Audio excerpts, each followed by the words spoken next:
Good science, by definition, allows for more than one opinion. Otherwise, you merely have the will of one man, which is the basis of cult. If it's not in frame, it doesn't exist. I'm as mad as hell, and I'm not gonna take this anymore! I'm funny how? I mean, funny like I'm a clown and you lose you? Where you been? Drunk. Wendy? Darling? Light of my life. What is your one purpose in life? To explode, of course. I like death with sex. How about you, Casey? You like sex with death? Yeah, so fuck up and die. I'm like, God, it's early in the afternoon. I got to keep drinking or I'm going to feel like shit. So I like That's true. all That day really- today that I is was chasing the drunk. Yeah, dude.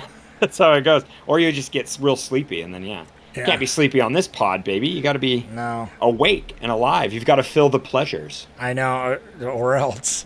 Or the pleasure or the pain. Yeah, what's the difference? This is the Cult of Cinema Knowledge podcast. I'm Levi the Pleasure, and that's Jordan the Pain Howard over there.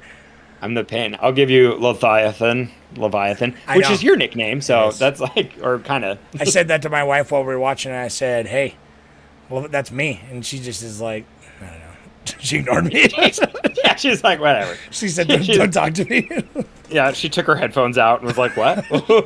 What did you say? Nah, she liked this movie, I think. Did she watch it with you? She did, yeah. So, okay, can you, everybody out there in podcast land, you, if you've heard of us before, awesome, and then you should go back and listen to everything we've done. Hey, but thanks. I talk about my significant other, and she's not a big fan of horror, per se. She likes a certain category of, like, possession-style horror. She's kind of a scaredy cat, and especially gore. Yeah, gore is not her thing, but funny enough... Did she watch this? It's like Halloween and Hellraiser. Those are her two. They're her two. Like, she wants to see like everything that's done by them. Really, like, everything that's Hellraiser. In that year. So we're talking about Hellraiser. Hellraiser's pretty gory. All of them have been gory. Spoiler alert: Hellraiser's got a little bit of gore in it. There's some gore in this one for sure. Yeah, there's like gore in all of them. The original is gory. The original has like kind of that, old school prosthetic gore that's very she still creeps her out, but it's like we'll get into it because it's like we'll talk a little bit about the original. I don't want to focus on the original too long, but we got to talk about it a little bit, and we've both read the book too, so it's like that helps. Yeah, we're somewhat. I haven't seen any of the sequels though. I've only seen the first one and then this one. So I've only seen one sequel, and I can't remember if it's the second. I believe it is the second one. Yeah, I've seen like a scene from the second one, and I remember being solid. So I want to, and I've heard the second one's not bad, so I want to watch the second one. But I suck. Pretty sure it's the second one. They go to like the land. They go to like where the Leviathan essentially would be. Right. So I got a synopsis here for you. I did write it today because I'm a good boy. However, as my synopsises usually go, this one was kind of long-winded because by the time I realized it, I was already too in the weeds to change it. I was just I'm like, this is probably a little too detailed. So it's kind of long. We do plot summaries. I think that's what we should call them from now on. That's true. Because I was thinking of that. Like, we don't do synopsis. No, this is a plot summary, and it's only because, we hope this is part of a film club, so we hope you watch the movies. But I know a couple people who don't always watch the movies but still like to listen to it. So at least this way you can at least kind of follow along with what the general story is. And maybe that'll be enough to intrigue you if you don't care about spoilers. But spoilers beware. Here they come.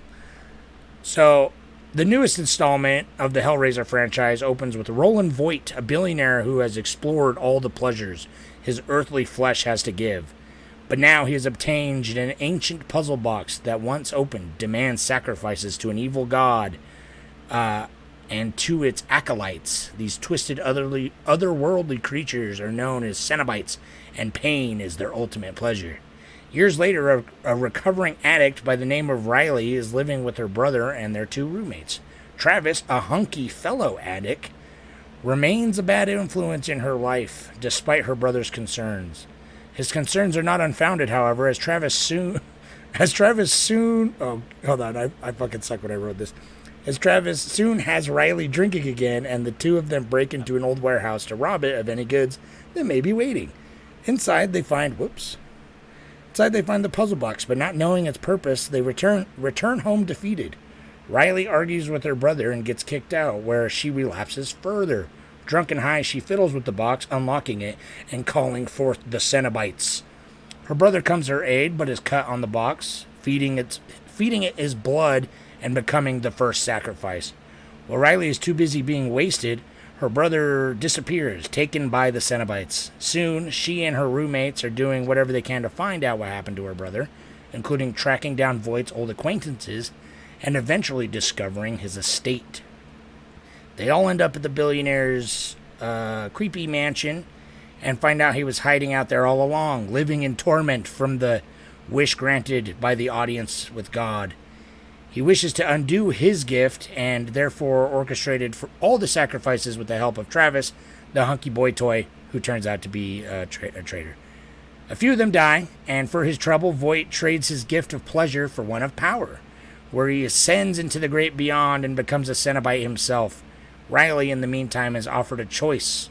She has the ability to bring back her brother, but seeing what the other worldly beings see as gifts, she opts instead for a normal life. A normal and brief life full of regret. The ultimate torture to a Cenobite. That's it. I really, though, it really, like, it's funny because they were pretty like jaded that she chose it. But then I like how they're like that's the worst thing ever. It's just like a boring, short, dull life that just fizzles out to nothing. Right. But it also, it's like, they're like, you can also torture the mind instead of the flesh. Yeah. And so, you know, they're like, you're still getting tortured. I don't care what you pick. I know. Yeah. There's always some kind of torture. So first I want to hear expectations and then first impressions. Yeah. Like, what were your expectations going in, and then how did you actually feel off the bat? First impressions. We both haven't seen this, clearly. It just came out. Fun. So. It's really fun to do a movie that came out like 3 days ago. That's one of the joys of the streaming, because it's as much as we both love going to the movies, it's a lot harder because I would pick movies that were newer more often, but it's like it's hard to get to the theater. Yeah. But this way, it's like, oh, this is A, anticipated, and B, it's accessible. So yeah, it was nice. It was nice to see it. Okay, let me just I'll break down my like. I highly anticipated this film because Bruckner is, dude. I'm a Bruckner. I've been there. We've been there. Like, Bruckner day one, baby.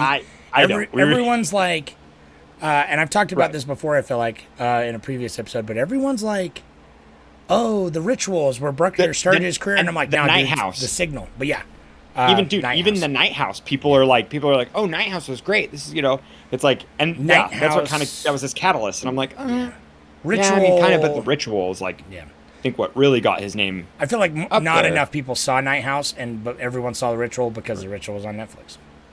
Yeah, which is interesting because he had a movie it was a Netflix movie, and then Night House I don't think was in with anyone, but it came to like HBO right away, so it might have been like Warner Brothers or something. Okay, did it have a theatrical run? I don't remember. I think so. Yeah. And then it's funny that Hellraiser is a direct to Hulu, so Bruckner is he's playing both sides, man. Right. Yeah. He's playing them all. I think the next one's going to be like an Apple exclusive. Let's hope not. I know. Yeah, I hope not. Apparently, it says he's working on a new VHS, so that'll be fun. Oh, cool. I'm sure it's clearly just a short. So. Too, yeah. Right. And did you ever see that? Yeah. Segment, Amateur Night. I don't remember which one it is because we watch VHS together. So yeah, I think it's of course you've seen the first one. I'm pretty sure. Is it the one with the succubus? Is that what it was called? Is Amateur? Because that one's dope, and I think that was the first one too. Yeah, it's one of the. It's in the. If it's with the succubus, that was a really good. I think it was the succubus one. I think if not, because I don't remember. Yeah, I think it might. And but correct me if I'm wrong. We'll see. And now this is please everybody. And then now a deep cut for Bruckner fans out there. What segment did he direct for The Signal? The first segment. Okay, he did the first one. Which, I mean, that's arguable. Yeah. The best horror one. The second segment is also amazing, but it's more of a comedy. It's so good. Yeah. The Signal fucking rules. The first segment is really good, too. It's really good. It's in our opening of the movie. Or no, wait, is it? Oh yeah, it needs to be. Oh no, it's not. It's just what we say all the time, where it's like that is true. Yeah. Do you have the crazy? But so this movie, we were hyped. We were hyped. We're really talking high. about Hellraiser. We like Bruckner. And now, we like back to Hellraiser. I do. Jordan yes, that would be had my just end, read the book, The Hellbound Heart. I did. I'd read it a couple years ago, but he just read it recently. I remember he's telling me about it. So I know, and there's oh my god, okay. There is a lot. There's a lot to get into, but my anticipation was kind of muddied because I thought this was a series, so I was under the impression this because maybe just because Hulu was involved, or originally when it was announced, I thought it was a series too, and then when they released the trailer, I was like, oh, it's a movie. Yes, so that's when I found out it was a movie, my expectations they waned. I don't know. I was a little shocked because I wanted it to be a series personally, and I feel that this movie kind of lays the groundwork for what a series would do. But I mean, I guess it's just lays the groundwork for sequels. Yeah, more sequels. But yeah. So I don't know. Yeah, I was kind of like I didn't know what to really expect, and so I had my hopes. I think were a little too high for like what we got because it's a completely different face. Like everything changed, and for the good. I'm glad that he took it and gave it his own. Well, I like his that own mark. Yeah, because it's hard to say his own production. If it's a sequel, if it's a reboot, because it kind of feels. Yeah, you said that. Yeah, you're right. Yeah, it feels like everything. Because it starts kind of the same way that the original does, where they're like in some foreign country. It's just like the puzzle block's just like floating around, and they're like going from one shady person to another. So it feels like it definitely could just be a sequel. And then, the Cenobites have just changed over time and all that. But who knows? Obviously, whatever. I like that it's just kind of its own thing. Yeah, it's fine. It doesn't try to bring back like original character. There's no like homage of like the original Pinhead showing up randomly at the end and saying like groovy or something. That is, dude, that is really nice. It's nice that he just he did it. It feels it's like more confident. It's like they took a beloved series and they just kind of like, I'm gonna make this my own. But I appreciate that. I'm not going to ignore everything. It's just going to be like, I mean, it's a Hellraiser movie. Clearly, he brought on old designs and he created new designs. And with the old designs, it's kind of because that is what reading the book helped me appreciate this movie a lot more. Yeah. Because in the book, they're not even really like the original movie. Like they exist as it's like a grid on his head with it's like in the book they call them they're like crested jewel pins and stuff. It's like nothing like that. It doesn't look like the movie. So it's almost like the original movie is kind of you can't really capture what the book creates visually. Yeah. But I like the design of the original more, just for the fact that it's like they seem more tactile to me. Yeah. This newer version is super plasticky, kind of sleek, and it's way too dark. Visually just dark. I didn't find a lot of people have been saying that, and I didn't think it was that bad. I think it's part of a situation of people's TVs, man. Because honestly, it wasn't that dark to me. I guess what I'm saying is, they not even dark, just how they would shoot things. They would shoot things farther away. Like whenever they did a close up, and I could actually admire what I'm looking at here, what somebody created for hours and hours of their life. When I could actually finally see the details of the Cenobites, I mean that's what I'm there for, man. It's like that's what you want to see. That's part of the pleasure. No, dude, it struck a good balance because it's like. It's like it showed there was a lot of close-ups where you could admire the Cenobites. You got good looks at quite a few of them. You got a lot of good looks at Pinhead, obviously. The Chatter, you got a lot of good looks. You got some pretty good looks at a few of them, but it's like it's just vague enough in the shadows, which makes it extra creepy to me because obviously it's that body horror. You know how that body horror gets me. So it's like these bodies are like twisted into these insane, torturous designs because essentially it's for aesthetic purposes that they've come this way and for ultimate pain. Right, yeah. But I do like that like one of the most talked about newer ones is the face one that's like the face is stretched out over the wire mesh. Right. That's super dope, but you really don't see them very often. But I honestly think because it's like it does leave you wanting more, but it gives you enough that it's just like, yeah, you want more, but and then they'll give you another sequel or something like that. Right. Or if not more to chew over, because it's like, I do feel like the image of the Cenobites themselves, like the Cenobites freak me out because it's like they're the type of horror I really like. They're really visually kind of grotesque. But in this one, they're kind of like grotesque, but also like kind of elegant and like sexy in a weird way. I think that right. They do. It does. The idea of like Cenobites just like lurking in the shadows because they're like these interdimensional beings. They're always there, and it's like a constant threat, but they're not like coming in at you. So it's like they send their chains to do the biddings. Right, which is fun. No, I've always enjoyed the Cenobites because they're basically just like ushers into the other realms. You know, they're not really the threat themselves necessarily. Right. Well, they say that like, and see, I want to know like more about the mythology and everything because they say that Pinhead's the priest. Right. That's what they say. The priest of this god, which is like super like, is the god the triangle thing or is it live in the pyramid thing? Yeah. Who knows? I like right at the end when Voight is he's gaining power. He's becoming a Cenobite essentially. That's like, you know, I don't quite know. They give him like an odd, like he's in like a cross position, and he looks like he's bound there. So I wonder if he's going to be greater than a Cenobite, or you know, I mean, sure, think that's maybe just not. Like it just. Like, I see what you're saying though, but it's like that was the one time in the movie. Like it felt kind of weird where it was placed, but I was glad it was there because it was the one time you really feel. Because the one thing that I feel like didn't translate as well in this movie as that it did, maybe the first and especially the book, was the fact that it's like the whole line of like some see us as demons while others see us as angels. Yes, as gods. Yeah. So it's very like angelic. Like they really do. No, that's what I'm saying. That what they're doing is good. So it's just like this thing Yeah. that's supposed to be like holy and bright and beautiful, but it's like so grotesque and like deforming, and it's just like looks super painful. It's like stripping his flesh away, obviously.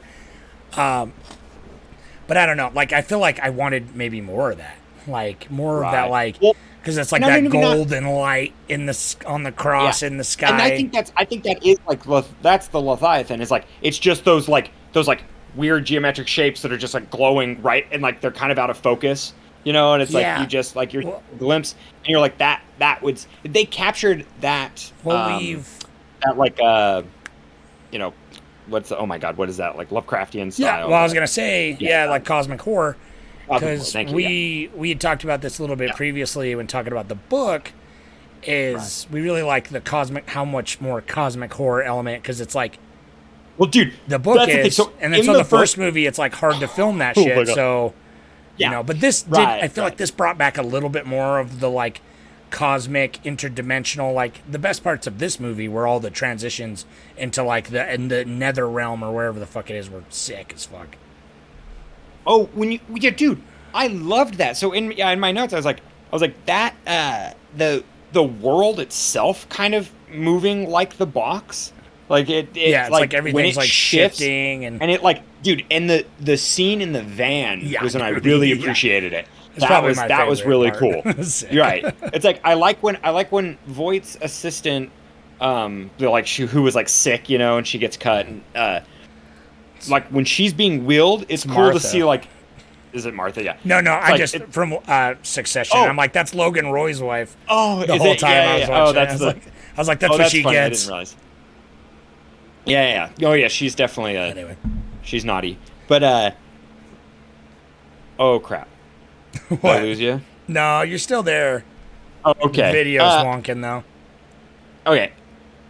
But when she's getting wheeled around, I love how it's like only they can see it. It's really cool. I just love that. When the whole world moves, it's cool. The whole world's like the puzzle box. It kind of it shifts that first itself. Couple and transitions, like in the bathroom of the park or whatever, where it's like the hallway like drops away. Like it does really cool and that's liminal spaces that you know, taking these like these like impossible spaces and like bringing them into our reality. That's very cosmic horror of like these impossible areas. That happens a lot.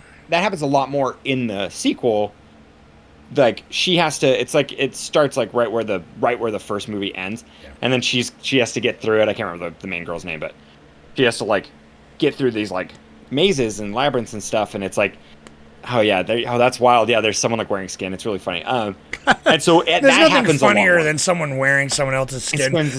Well, no, yeah, it's like Scooby-Doo style in that one. But anyhow, that happens a lot where it is more labyrinth-esque, where like the walls shift away and then it's like those dark like brick hallways, and they do that in this one a lot. And I feel like where this movie pays homage to like the original film is like it's in subtleties like that, where it does. I like how they've created their own design. Like I am initially happy with this design that we got. I just kind of wish that it didn't look. It looks so heavily CG'd, which is so. I don't think it is at me. all, though. No, I don't think it is either. That's how come I'm just like. There's however definitely they CG shot it, in the this, lighting, but sure, right, but they course, did yeah. a lot of practical. I mean, right, yeah. I don't know anything about the behind the scenes, but just from watching it and having an eye for it, I can tell what's CG mostly and what's not. Right. But clearly, there's a lot of stuff that's like the really like bombastic stuff where he gets like designs, spiked. Though. He gets like spiked with the chains and stuff. All the chains seem, pretty much CG. But unfortunately, and the puzzle box when it's shifting, which makes sense. It's like I would do that CG. Right. It's just because again, it's like impossible shapes. That puzzle box makes no fucking physical sense, which is like part of what I love. Yeah. Usually that'd be something I don't like, but it's just like. These come in shapes when you're like, there is not enough mass in this thing. That's what I love. How it's insane. Like I don't know. Well, and that is like, the puzzle box is basically another character. Like it exists as this like it's the ultimate prop. It's a really I like that cool a lot prop. more in this, where it's just like, I think it's really interesting in this one, and I've heard a couple people online kind of be confused about it, but it's like, the puzzle box is like what demands the sacrifice, but it's the Cenobites which like actually make the rules, and I kind of like that it's just like, it's kind of they're kind of loosey goosey with it, because it's like the main Riley or whatever cuts her hand, and they're like, well, I'll give you the choice. We could take you now, or you can make the choice. And then like when she kills, like I saw someone online complain that like when she kills the Chatterer by poking him with the puzzle box, it's not the puzzle box's decision. It's literally she looks back at him. Yeah, they're like, you know what? Pinhead. Okay, yeah. And the Chatterer's like, yeah, do it, sacrifice me. Yeah, he loves it. Well, of course, he busted hard when they ripped him one apart. Thing he did, dude. The one thing that's kind of in the sequel, they go into like, I see, and that's the thing. This is what sucks. Is like I have not seen it for a hot minute, but it's like they actually like dig deep into Pinhead's backstory, where he was like some like British explorer or something. That's and right. he becomes he wants like ultimate pleasure, and then he like decides to that the Cenobites. So it's kind of cool that the Cenobites in this are like, they seem like more ancient. Well, they're like one connection to our reality. So that's why it makes sense that they're like the messengers, so to speak, because it's like they've reached out, touched the other side to have this, ultimate experience, or like to, explore whatever scientifically. And they've reached out and touched this other side, and have been totally corrupted by it. But it's like, it's interesting because it's like the god of this other realm, and this other realm in general, is like incomprehensible to humans. The Cenobites are like the in-between. They're humans that have been so corrupted both physically and mentally by this other realm that it's just like, they're just recognizable enough as humans, but like they're so far gone as like they're almost like their own thing, because they're like, I don't know, it's an interesting mix of like almost like a Lovecraftian monster of, it's like it's part human, part who the fuck knows. If you were to understand, you would go insane. Yeah, I guess they kind of are an alien in that regard too, where like, and they certainly would become one, you know what I mean, after so right, they like, right, and they're ancient and they exist. I don't know, I feel like they were just a little too clean in this one, but I mean, that's I do that wish, just comes to my like, that's only, my nitpicky style. Yeah, only the one guy who runs in, he's like only kind of drippy and gross, and I think the cleanness works, but I see your point. You know what I mean? Yeah, It's like I like the and even the old ones seem like, grimier, but they seem yeah. like as much as I love the old like Cenobite designs and like the big fat boy from the original. Yeah, right. Well, and that's more I like this one. The, I think this one's in fitting with like a newer without I don't know. I feel like it's pays homage enough, but anyway, enough about the Cenobites. The Cenobites are great. I mean, the Cenobites are dope. I just have to one last thing real quick. In the book, so at least no movie I know of. Correct me if I'm wrong. I haven't seen all of them. Is there only 4 sequels? I feel right? like there's 4 1, 2, before this 3, one. and then there's like Bloodline or something is one of them. I can't even remember. I think this is the 5th one. Fifth or 6th. I don't know. Right. So, there is a Cenobite in the book that floats on a pile of severed heads. Oh yeah. Their tongues are all like gooping out and shit, and it's just like dripping or raining blood from like their severed heads, and it just like floats on top, and it's like I can't even remember. It's like vagina's like flayed out, and it like it's just it's like crazy, like it's insane. And I was like kind of hoping that they would do it in this one, because I was like, oh, if there's ever a chance that you could successfully get away with that in CG, essentially, it's like you could probably now would be the time to do it. It would be so weird to see on screen. You'd just be like, what? You couldn't help but laugh. Right. But in the book, it works so well, dude. That's where I recommend anyone out there in the world to go read The Hellbound Heart. Dude, it's short. It's like 150 pages. It's so or something. good. And but that's what's great about the original. And I think we talked about. I don't know if we talked about this on the podcast, but we've talked about it just together. But it's like Clive Barker obviously wrote and directed the original Hellraiser movie. Yeah. Right. So it's like you couldn't get he changed a lot from the book because he knows that's the book. This is the movie. They're 2 different mediums. They have to exist differently. Right. And he set up a lot of groundwork, I feel like, obviously for this one and then from the book. Yeah. Well, dude, and he was a producer on this, so it's like he was heavily involved on like giving the A-okay on most of it. Right, and that's I like that. It's always nice when the original creator can, be involved and have input. Anything. And so, I just think you'll never get. It's like this movie has no visceral response to that of Frank being reanimated in the first one. There's nothing in the world that can compare to that. Like the first time I ever saw that. It's so great. It's like that's where I'm like, I think that the shock factor. I'm just sad that people's first, if they're watching this movie for the first time, they're gonna they're gonna watch this, and it is. There are times where it's creepy, and I actually really love the main characters kind of struggle a little bit. I mean, I don't know. There's some parts. It's weird. It's like I love hate. I just love her. I love her friends. I love how supportive they are, and I kind of wish that their dynamic was a little stronger. It kind of becomes like just the Riley show through the whole thing. Yeah, I wish that because you think that her and her brother are gonna have more to think, which obviously is even the boyfriend would be cool. Yeah, he's a prop to drive her forward, basically to keep her chasing the mystery. But it's like Jan. Who the fuck is Jan other than to just show up and get murdered? And get murdered. That was frustrating. I was kind of just like, what? Which is fine, and dude? It's sad because it's like she has the best death. In the whole movie. Yeah, it's sick. Yeah, it is sick.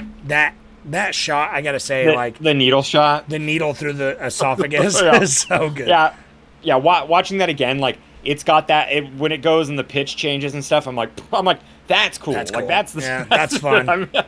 That's the horror I'm looking for. Yeah, and then they just peel her back off, which is a lot of fun. Yeah, that's fun. And then it's kind of got Nightmare on Elm Street rules where they get killed and then there's kind of get killed where they were. They get taken to the other dimension, but then their residual death. Going back to Frank from the original one, I do think so. Overall, I think I like this movie a little bit more than you. I really did enjoy it overall. Sure. I do think that it's got some weird pacing issues, especially near the back half. Well, it feels like an episode that should be. That's what I'm saying. Well, it does feel like it maybe wanted to be a series, and they're like, let's just make it a movie. Yeah. I feel like that, dude. Honestly, that's kind of just what it felt like that. But anyway, anyways, no, it's like I kind of agree. It wraps up nicely. I do like the climax. I think it works, and I think it sets up for more if they want to do more, or if they left it. I mean, they'll do more eventually, I'm sure. It's a beloved series, and it's I know that Bruckner, or at least like I was reading an article and an interview with him, and he's just kind of like, it is what it is. I made it, and he's like, I'm done making. I'm done. He's like, I'm already, because he's like, I'm already done with like the criticism and stuff of it. So I'm pretty sure. Well, that's the thing. It's like I was watching this, and I feel like I had kind of a rocky start for me. Like I did not like the beginning, like at all.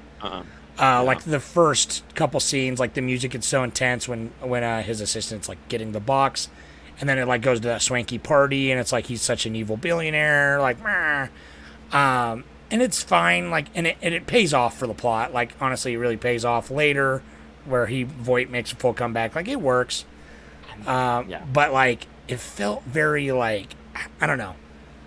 Like once I stopped expecting like a Hereditary, like this is not one of those like elevated horror movies. Like this is like just a kind of a schlocky fun. It's a Hellraiser movie. It's dark and it's grimy, but it's not like, it does everything it does great, but it's not trying to be like, oh, it does just enough to be kind of an allegory about addiction, and like it chases just enough of that without it being like so much. But I had to let it go after a while because some of the dialogue and some of the bits, I'm just like, yeah, this feels like 2021's Candyman. This is what is that to Dude, Hellraiser? That is literally exactly what I said when we were watching this. It's like, oh, this essentially just gave the Candyman treatment, because it feels like it's years later. And I also wanted to clarify, there is a time jump in this movie, right? When she goes to the mansion, Voight's been like tortured for a couple years, right? Or it says at the beginning 6 years later. Oh, it does say 6 years later. Oh my god, okay. Yeah. I don't remember seeing that. And so I'm like the whole time, I'm like, is there a time jump? This feels weird. And it's been 6 years since the opening scene. Since that. Okay, so which all works. Good. But that helps out. But what I keep trying to say, going back to Frank from the original one, I feel like the biggest thing that this movie was missing for me was like that, like all the stuff that his character brought to the first one, because it's like he's such a sleaze bag, and it's like so much about like, honestly, the first movie's like almost an erotic thriller wrapped up in a cosmic horror. This movie was like all the Cenobites were very like, I'm into, like, you don't understand pleasure. It's really about pain. And everyone's like, no. But it's like, when they're getting ripped apart in the first movie, they love it. Like, at least one of the characters, like, he loves it. Well, and that's like Frank, like. But it's like, there's a certain nasty, I love it. like, sadomasochism to the first one, which is, like, very tied into what the Cenobites even are, that I feel like is kind of missing from this one. Plus, like, the idea of, like, a human trapped in that realm, like, coming back, like Frank slowly does in the original one, that I was expecting with Matt in this one, the brother character. Like, I was expecting, like, because there's the one scene where she finds him and, like, is hugging him, and he's, like, they do that, skin. Yeah. That's a little homage. But it's like, is it him, or is it just a Cenobite playing him, or who knows?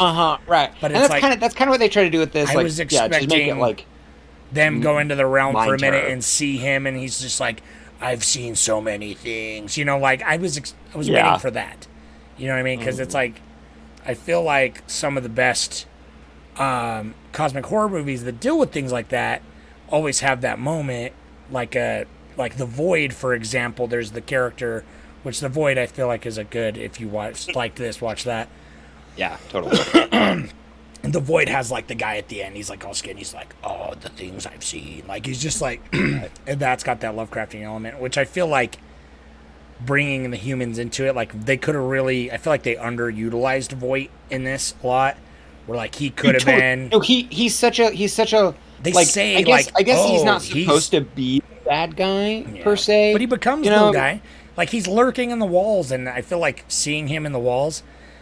it, like, doesn't have the impact it should. Like, when he shows up and he stabs that Jan girl, you're like, is there someone in there with her? And then you're like, it's that guy, huh? Instead of being I'm like, really, oh, like, fuck. You know what I mean? I'm so disappointed, dude. That I think that was the weakest. The like quote unquote costume design, that the mechanism that they decided to put him in, where it's that like key or whatever.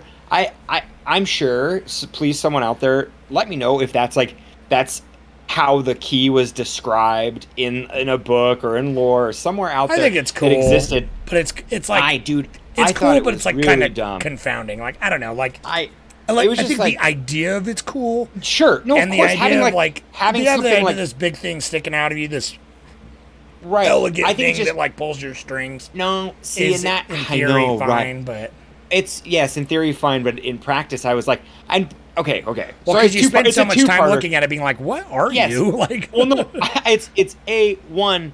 It just looked like something from fucking Resident Evil. Like, I just felt like I was like, so this, like, it just felt kind of out of place, which is weird because it's like, clearly this is like, these movies don't really have exact rules, and they can be like, you can be as kind of grotesque as you want, and then they tried to mix the elegance in there with it, and I feel like it just was awkward to me.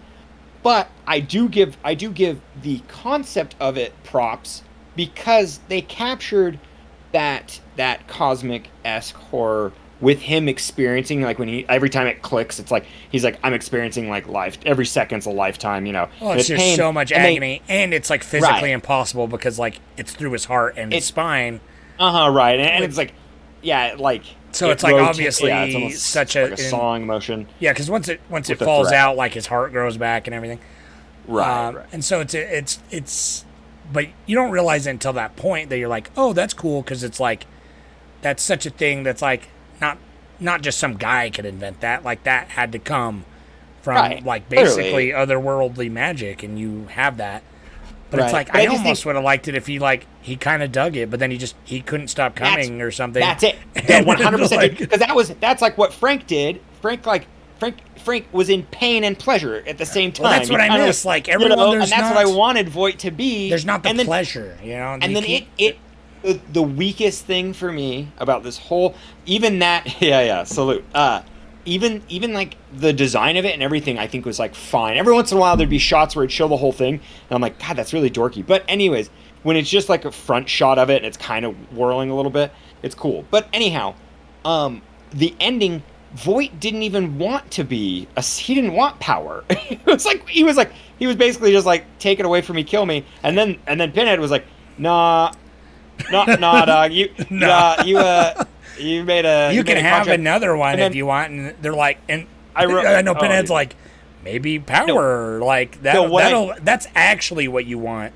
Because the joke I made, and they're like, right. Power's what you want. And Voight's like, no, I just want to die. And it's like, and they're like, no, it's power, dude. That's what it is. Anyways, so, but the line that killed me, dude, I could not stop cracking up about this. And this is pretty much like where I end on my like ragging on this. Is like, the Pinhead's like, you can't exchange this. You can't, or no, what is it? God, they say like, you can't give away your gift and you can't trade your gift, but you could exchange it. And I was like, it's at the front desk. You can ask the clerk to exchange it for you. Well, only if you have your receipt, you know?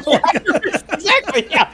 He's like, I left it in the walls over here somewhere. Yeah, they're like, you may make exchanges after 36 hours or whatever. Like, it's like, whatever. Like, you can put your pleasure and your pain on layaway.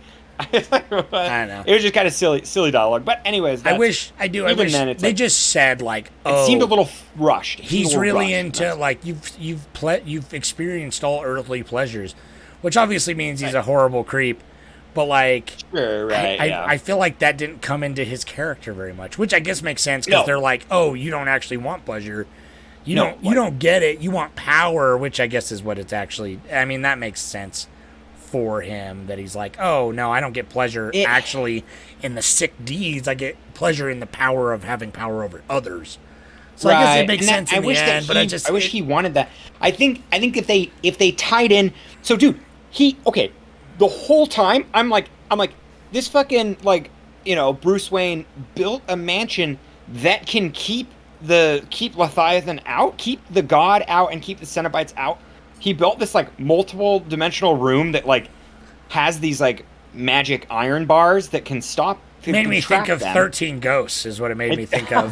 Dude, oh fuck yeah, that's actually a good comparison. Yeah, to the house. But like, I just was like, I was kind of just like, this is very silly to me. I literally, like, did he fortify the ground? Because they can come through the ground. Dude, they can shift a bus while it's van while it's driving. They can come in the whole time. They can come in. So were they toying with him? I feel like at no point were the Cenobites ever really powerless. You know what I mean? Okay. Everything that happened, I feel like they sure. sort of allowed to happen because they're just kind of like casual to the plights of humans, I guess. They're just like, what cute playthings you are. But, because, literally when I first saw that they were like shifting in the gates and they're like, lock them out and then bring them in and lock them in again. And I was like, they literally fucking shifted your friend out of the van. That's not a fortress. That's a cage. And I literally was like, said to Mary, I'm like, that's not so they can't get in. It's so you can't get out. But then they didn't do anything with that. So I was like, I guess not. I guess it is that.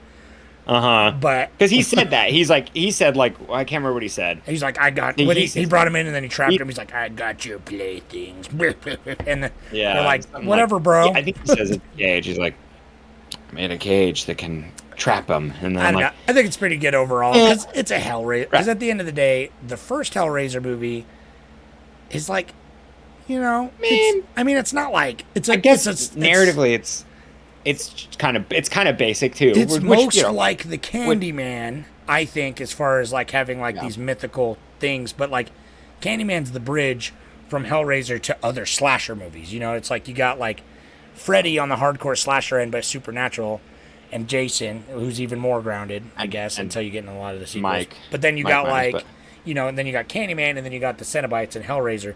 So it's like at the end of the day, it's like. The first Hellraiser is just kind of like a slightly more interesting slasher movie. Like, there's more going on, obviously, I think. No, but I understand. But this one, my expectations weren't, like, at first I was feeling like, and I had a couple moments where I was like, okay, all right, whatever. But at the end of the day, I was kind of like, this is just like a fun fucking slasher movie. Like, it's not... Well, I was talking with Davey about it, and like I do. Think, we both said it was fine, but we'll never watch it again. I'll probably watch it again one day when they make a sequel. That's the thing. When they make a sequel, I watched it twice, and so when they make a sequel, I might rewatch it. Maybe. I feel like that's what's a bummer. I feel like I've feasted on everything I want. Like I've seen all the visuals I want. I understand them. They're there, and so it's kind of just like I don't know. I'm not like. I guess it's like we've always talked about this. We're practical boys here. We like our practical horror. We love our practical effects hardcore. So watching the original Hellraiser it literally like I can barely tell you. I don't even know the main girl's name, and I barely remember the story to her. Like I know she like touches the box and then shit gets fucked up, and that's about it. I don't really quite remember that. Like she's like the lover of Frank and is like bringing him back victims to regenerate his body, which I think was like more interesting. That's like the first like hour. And less convoluted. Right. Well, way less. Well, yeah, because that's like But it freaking it like I don't quite remember her climax in the original movie, but I remember his climax. But I remember all the scenes with the Cenobites, and I remember all the scenes with the practical horror. Yeah, that's what I'm saying. It's like story wise, I feel like I can rag on it on its own, but I can't rag on it in comparison. Sure, but and that's like the practical effects are there. Like the close up, like obviously the costume design was good, and some of the violence was really good. But the best practical effects were actually when his body was reforming, because those were all practical effects that they had filmed and then reversed is what they did. Yeah, cool. Okay, that's funny because I don't know for sure, but that's what it looked like to me. So. That's what it looked like to me, but I'll have to look into it because it's like that was kind of my thing where I'm definitely looked like they melted something and then they reversed it, so it was like comes in. Yeah. Well, dude, I straight up 100% thought that like all of their costuming was like CG, and then when I saw like behind the scenes footage and like this behind the scenes stills, it was like all practical, and I was like, this is wild to me because So I'm like, I want to look in and see if there's like, well, I wouldn't there's be like surprised footage they if shot they kind and then of like what they cleaned it tweaked up with a little bit. how they cleaned it up. But I think that works. It gives them kind of like an otherworld, like they're kind of glossy and otherworldly too. Like they're almost they appear like in the mannequins. Well, I know, but I actually really like that, and I think that's by design. Because, like, in the courtyard, they're out there with the statues. They look like statues. Right. Yeah. And I want a Cenobite statue on my front porch, you know? Oh, hell yeah, dude. They're so sick, man. But I don't know. Like, I think like, technically, like a lot of times, I think this movie has a lot going on. Visually, I think the acting's pretty solid from, like, a pretty, like, all unknown cast. I think the screenplay is a little bit chunky. And there's like a lot that you don't really. I think it could be tighter, like you said, it could have been. Really, all over the place. And I expected and I don't want to sound like a sex creep either, but it's like I kept thinking there was going to be more of a weird, because that's the whole thing with the Cenobites. But especially because it's like Riley seemed like the first scene you see her is like she's going to town on that Travis guy. Yeah, dude, that's the whole thing. I was expecting there to be a little bit more like eroticism in it. The first one is super erotic, but in a way that makes you uncomfortable, which is what I like. I know. I think that's part of what makes it unique. I think that exactly unique. I feel like this movie just didn't. They played it kind of safe. Well, they wanted. They're like these are demons. Like they're gonna take you to the other realm and torture you. And I'm like, no, dude. People seek them out because they want them. And I know, dude. And Voight. I think that's my biggest thing is like nobody at any point in this movie wanted what they were offering. No. Like Voight did it off camera, you know, and so even then they're just like, oh yeah, he does, and they're like, okay, I guess he does, but right. And then it turns out he doesn't. Like nobody goes for it, but it's like that's because I saw the first Hellraiser far too young, and I remember the thing I remembered most from my childhood. Like now I remember the regeneration and all that, but like the thing I remember most from my childhood is the hooks. Like when he's all stretched out across the hooks, and he's just like he's got that big old smile on his face. When and he's like, what does he say? Like the angels, they wept. Yeah. Oh yeah. Oh God, so what was sick, that? Dude. It's the best. I think it's something like that. It's something like like God looked upon the angels and the angels wept or something. I know, and then he just gets torn to bits. Beautiful, dude. That is. See, that is ingrained in my brain, dude. It's like burned in my mind. That and the fucking so they have this in this remake 2022. They show it, and this is another little homage, which is cute.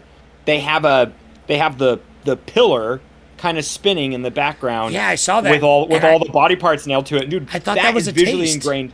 I thought we were gonna get more of that, like because I was like, because dude, when you see that in the movie, the on. original, I'm like, that is so, it's so visceral. Like all these like it's so violent and pornographic, and I like, it's great. It's so visceral. It makes me like, what is this place of never-ending agony, where they're like, save your voice so you could scream, and like, I kept expecting like, oh man, the climax is gonna be like there, like Riley's gonna get there, and she's gonna get her fucking brother out of there.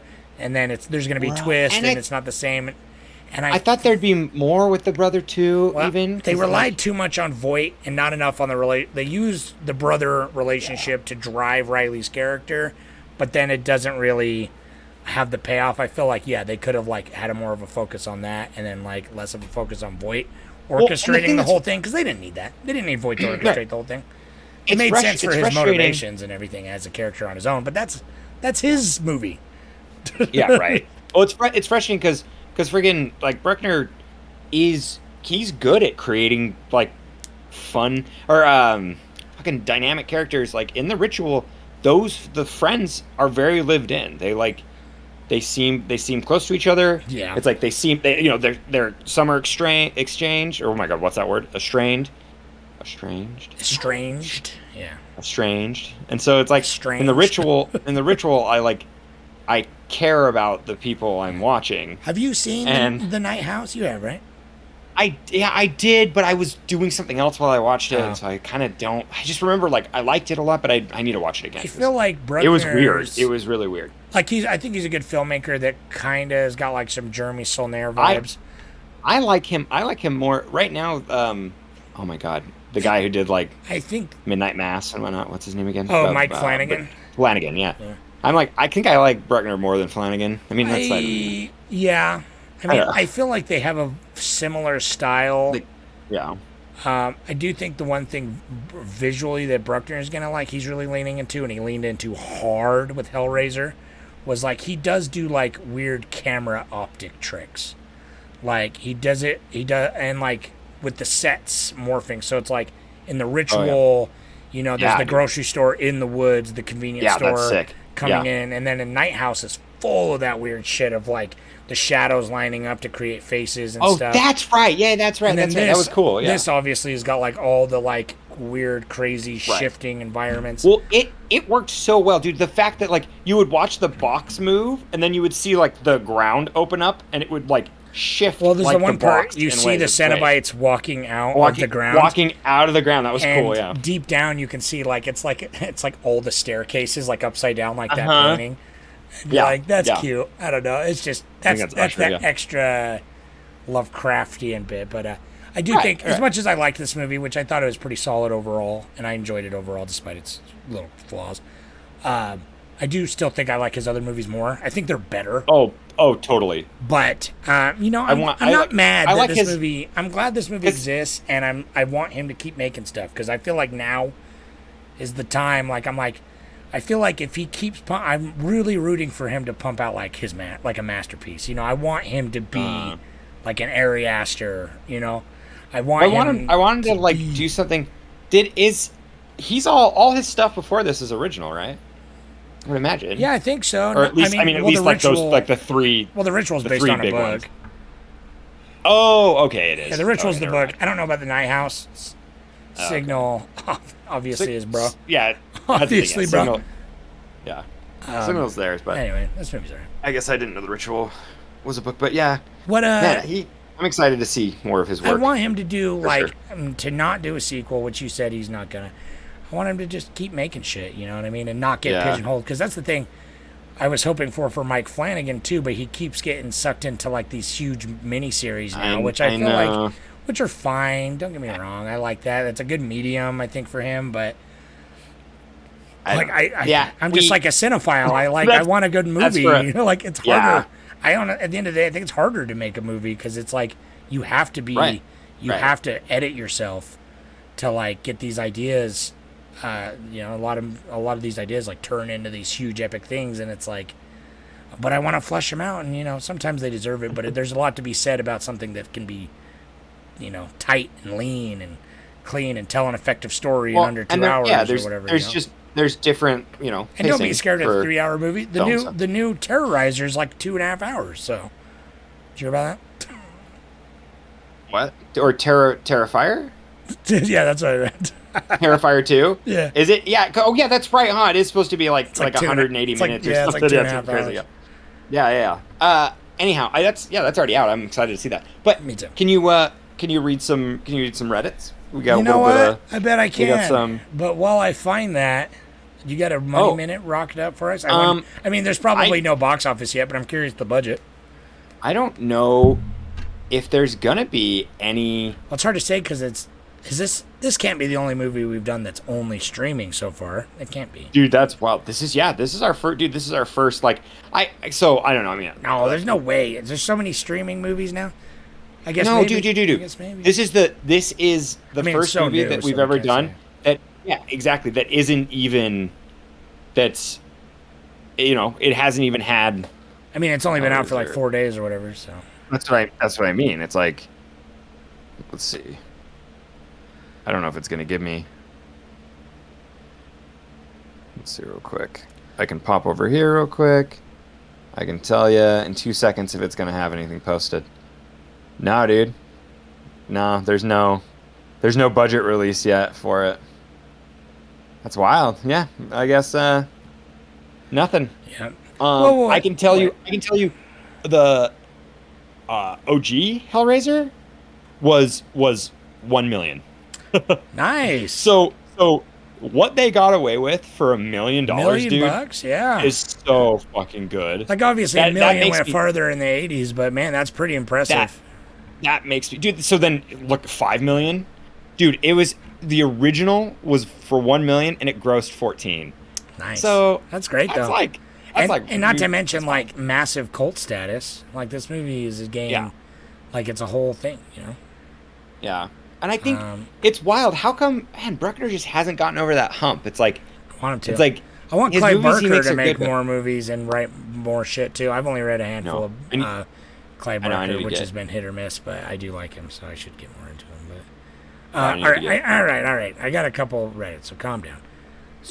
So Texas Muppet says the original movie was notable for its amazing practical effects and was the main thing I remember, like you said.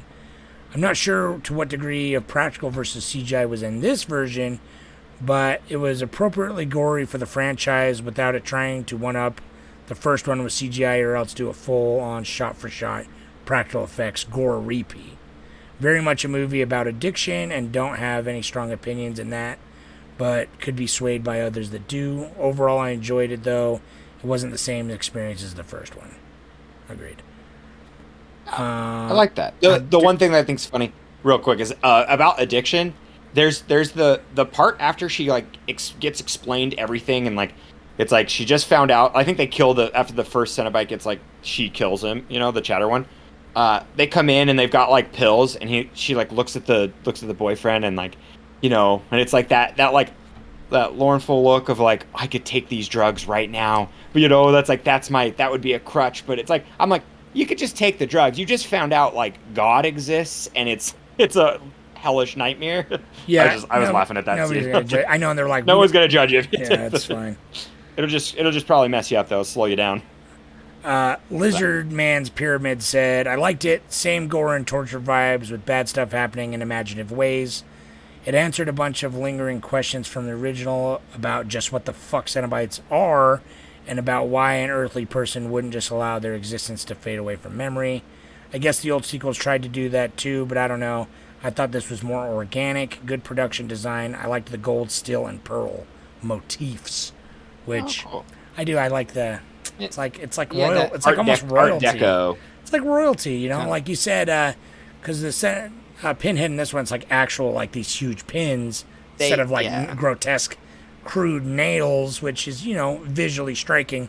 But in this one, I feel like it fits like the vibe of like what the Cenobites actually are a little bit more. But the first one, like you said, they're meteor. They're meteor. I know, yeah. Bill Sabab says the original two nailed down the sleazy mystique. Nothing beats OG Frank, the sleazy bastard. The new one tries to do its own thing. Thankfully, it doesn't work sometimes, but it's probably the best one since Bloodline. So yeah, I would probably agree with that overall assumption there. So yeah, I'm pissed because this one person said, NUNRG says, I plan to watch this week at some point myself, saving this post, and we'll come back to discuss. They haven't been back yet, so I hope you watch it and come back though, because the only person who's going to know about it is me, who gets all the responses. Well, and me, I'm checking it every day. I'll poke back. I love being able to like. Well, I don't know. I mean, this year for some reason, dude, I'm getting a little more fatigued than normal. I don't know. I think it's because I'm leaving at the end of the month and stuff, so I feel like rushed. But my wife doesn't want to watch as many movies with me, so I watch them with my kid, though. I watched Grave Encounters with Emmeline the other day, and oh, dude, hell yeah, man! She liked it. She actually sat and watched quite a bit of it. Wow, yeah. Well, because I was gonna say, it doesn't get scary until like the last 5 minutes. So even then, she just goes like, "Oh no!" She turns to me, and I said, "It's fake. They're pretending." Yeah, they are. Or like, we were watching 28. She watched part of 28 Days Later as well. Oh, that's a little different. She literally, it's the scene when Selena chops off the dude's Mark's arm. And Emma turns to me and goes, "Oh no, boo boo!" And I'm like, "Yeah, he's got a boo boo, all right." You know, that's a boo boo, bud. That's a boo boo. You're not, you're not getting over. Anyway, what was your favorite part though? Overall, I know. I mean, it's like the transitioning of that, like the van transition, is really high up there. That will be a memorable scene when I think back on this movie. Yeah, and like the van transition, the hospital transitions were cool. Like all the transitions were dope. Like, yeah, the transitions, dude, I don't know. See, that's what sucks. Is like, I'm trying to think of it, and it's like even the Cenobites, they're more subdued in this. I mean, it's weird though, because I guess in the original they're like they probably move less in the original than they do in this one. It's not like but they're running around like flailing around. Clearly, but they're more. There just seems something more like pressing and ominous, and they use a lot more. Like the chains are used a lot more because that's kind of the biggest gimmick, and like watching the hooks go in and stuff. It's like that. Yeah. That's super visceral. I don't know. I did like the bathroom scene was kind of cool. Like that was fun.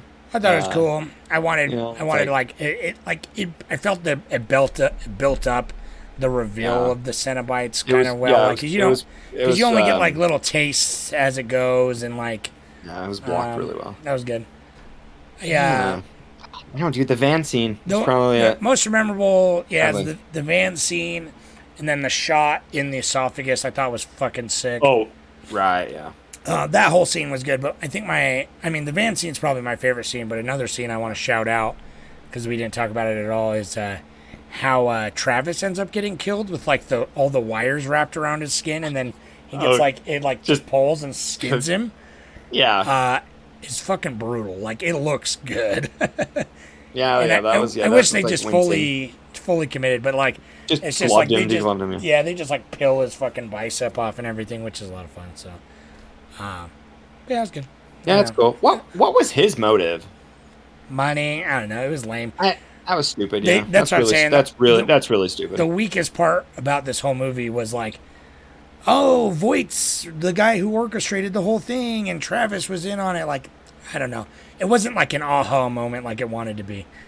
That it's just like, and it didn't need to be. Like, they could have ended up, I totally believe that they could have ended up there organically anyway, because that was the whole thing. He's like, yeah, it didn't go how you planned, but look, it kind of worked out anyway.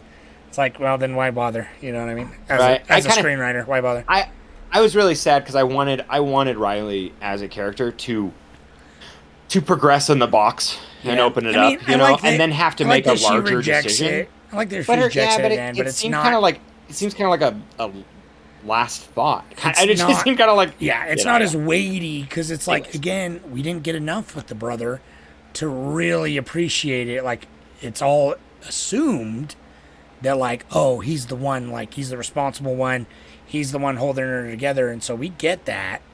But it's just like I want more there. I feel like they could have ditched a lot of the Voight stuff and focused on, which he was fine in his own right, but it felt kind of out of place in her story.